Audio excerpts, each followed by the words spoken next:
episode of TritonVision. I'm your host, Devanée Williams, and today I'm joined by athletic trainers Sarah Duren and Evan Ligon. Welcome, guys. Thank you. Thanks. All right, so this month is National Athletic Training Month, so in celebration of that, we're going to ask you guys a few questions about what it's like being an athletic trainer here at Eckerd. So our first question is, did you always know that you wanted to work in sports medicine?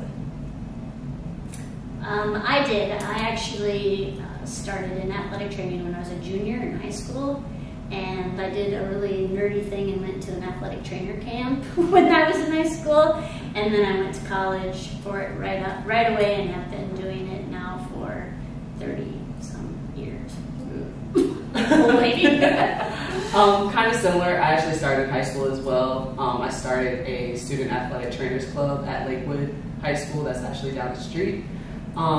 So I grew up playing multiple sports all my life, so I was trying to figure out a way how to continue within sports after having played.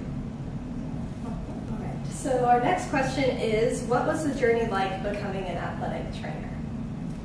I think mine was probably a little bit different since it's changed and evolved quite a bit over the last 15, 20 years.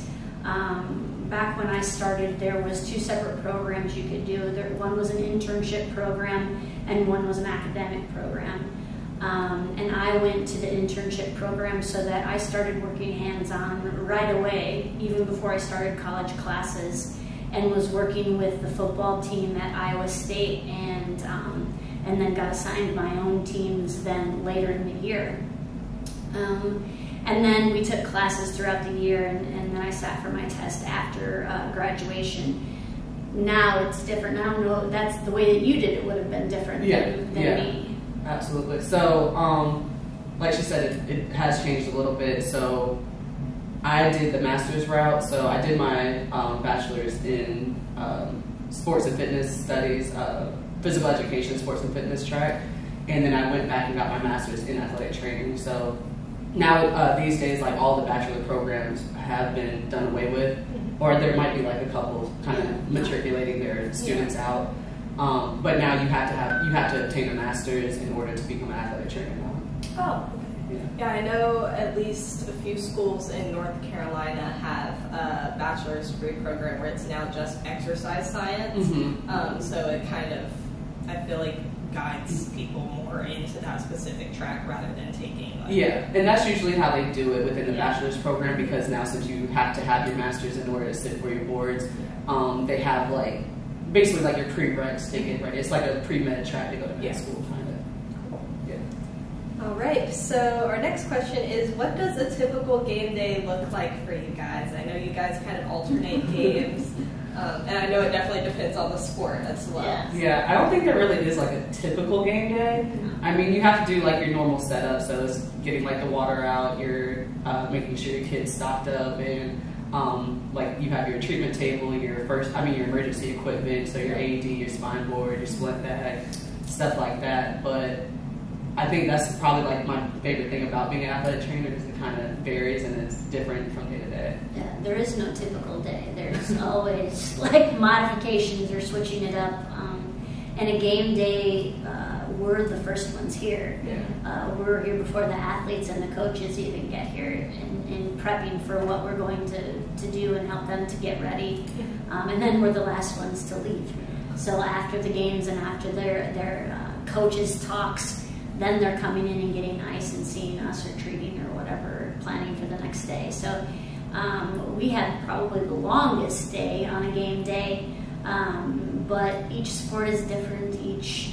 Your pre-game warm-up is different for each team. So everything is different. So it's kind of nice not to have one team that you're with all year long. So it kind of gets switched up. I'm outside for this and indoor for that, and that makes a big difference because there isn't any typical, and I would never say that it's boring. No. A lot of people say things like, gosh, how can you sit here for hours at practice and just watch? And like, oh, I'm doing 20 things while you're practicing, and I'm just sitting here and I'm working on the calendar, I'm doing this, I'm treating, I'm talking to an athlete about when they need to come in or what they should be doing at home.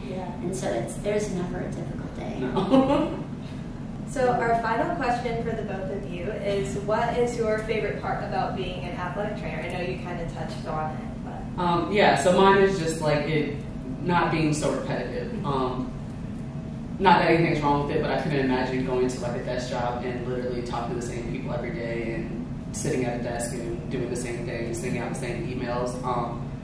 Being an athletic trainer, like she said, like so I cover softball, so some days I'm outside, I get to be outside in the elements, some days I'm inside with basketball, and just being able to communicate with like the different athletes, the different coaches, and way different personalities amongst the teams themselves. Yeah.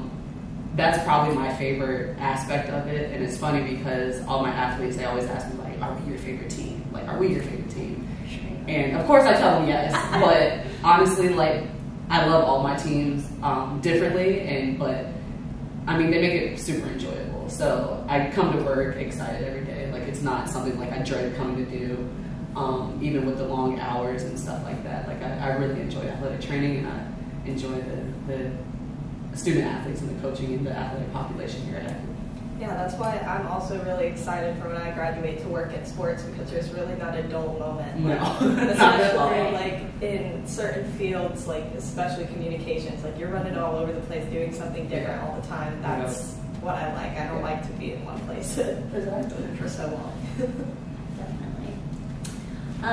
So my favorite part would be a lot of the same things that Evan said, but also meeting all the different people. Being able to stay in contact with them years down the road, having them come back and visit. You form a lot of different relationships, and that is exciting to me. Our next question is for Sarah. So before coming to Eckerd, you spent 16 years at Minnesota State University, Mankato? Mankato. Yep. Yep. And what was your time like there, and why did you decide to come to Eckerd? Well, Mankato is probably one of the biggest Division II schools that there are. And it's basically a Division I school with the facilities and the number of athletes that they treat, and also closer like that with the staff that we had as an athletic trainer. I just had been there for a while and was ready for some new challenges. Wanted to move where it was warmer because it's way too cold up there. And it was a good time to take on some new challenges. I served in the same type of position, but with a smaller D2 school like Eckerd. There's a lot more challenge with getting things accomplished with less people, less resources. And so that part of it is why I chose Eckerd afterwards. I still love Mankato. There's still a bunch of people there that I get stay in contact with, and still the athletes and even the teams in the conference when they come and play us here for their spring breaks. It always makes me laugh because they'll be down here, and I get to see them. Like one of the athletic trainers at Wayne State, Muffin, she was down here, so she was just floored that I was here. So that was kind of fun. I still get to keep in contact with athletic trainers in the conference even, so that's nice. We're very competitive between the Sunshine State Conference and the Northern Sun. There's a lot of similarities with quality of play across the conference. So I went from one good one to another good one. So our last question of the day is for Evan. So you own two small businesses, Millie Customs and Legacy Sports Medicine. So what inspired you to start these businesses? So when I was working in the secondary setting at Largo High School, I started Legacy Sports Medicine in 2019, and it was more so a way for me to be able to take on some one-on-one clients. So I was actually blessed to work with a lot of NFL players and some NBA players and some collegiate athletes, and I have a lot of acquaintances that play actually like in the Canadian Football League. So when they would come home, I would do like kind of rest and recovery or treatment or whatever they needed. So how Millie Cousins was born was because it was athletic training on top of athletic training. So it started to become a lot. I was starting to burn myself out. So growing up, I was very creative. I loved drawing and painting and just trying to make whatever it was, just being creative. So I wanted to figure out a way to tap into a more creative outlet and kind of let athletic training go back to not being like a 13 hour day. Yeah. So I ended up creating Millie Customs, and I literally replicate or can design whatever it is someone wants. So I do like a lot of apparel. So I do like t-shirts, sweatshirts. I help people create their own custom brands. Like they'll come to me with ideas, and we kind of just get the ball rolling with like designs and what it is like they want to sell and stuff like that. So Millie Customs was a way for me to get my creative outlet in on my daily. And I still have legacy sports medicine, but working at Edgar College, they're kind of long days. So I don't do as much outside of contract work as I did, but I still have it and still utilize it. But Millie Customs has kind of taken a forefront with my businesses, and yeah. All right. Well, thank you both for joining me today, and thank you all for watching the TritonVision podcast. We will see you next week.